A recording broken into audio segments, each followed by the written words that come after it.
a vision transformed into a dream. That's what happened with the arena by TransStadia in Ahmedabad, a one-of-a-kind sports complex whose evolution will be priceless to the development of India's sporting landscape. So let's listen to the journey of its inception from the founder himself, Udit Sheth. I didn't want to start a sports event management business, but I'm deeply passionate about sport, and I wanted to get into something which was going to help make a difference, but had a strong economic setup behind it. Yes. And rationale. And I think what we've done is something that can be the backbone of sport. So this project is a first in the world. Right. It's not a first in India. Exactly. And to convert a part of a outdoor stadium into an indoor arena means that you've saved capex. Yeah. You're not building another complex and then worrying about the utilization of both.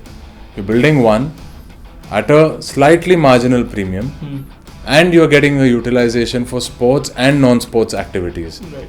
So when we said we wanted to build a stadium, we didn't do cricket because cricket is largely developed under BCCI and the state associations already have a decent setup. Yeah.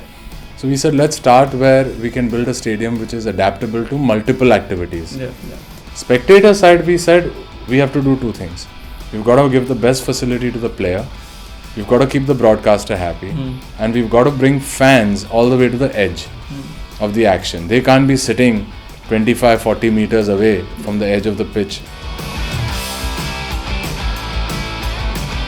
Gujarat has now started climbing the ladder. Our ranking was number 28. I still remember telling the CM then, our PM, that Gujarat's number one from the bottom in sport. He didn't like it. Yeah. And but it was an honest comment that I made, and he's worked hard and he's put in the people to make the change. We've got a Swarnim Gujarat Sports University. Yeah. Which state has sports universities running by the government? We've got scholarship programs in place. Yeah. We work with SAG. We are giving scholarships and memberships to district and state level champions.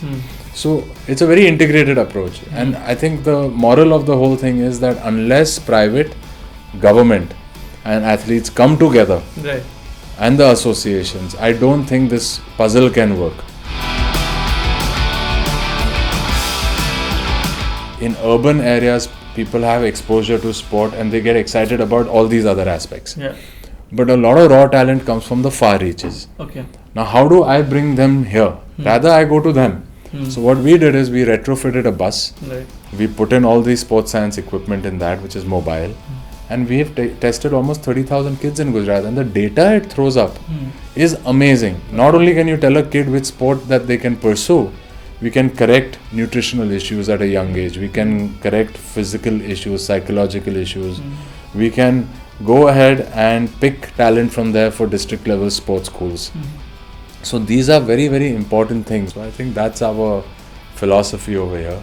So those were the words from another Indian pioneer. With attractions like a 20,000-seater European-style football stadium and state-of-the-art facilities, the arena has made quite a solid statement similar to the lines of, "Hey, we are here and we are here to stay."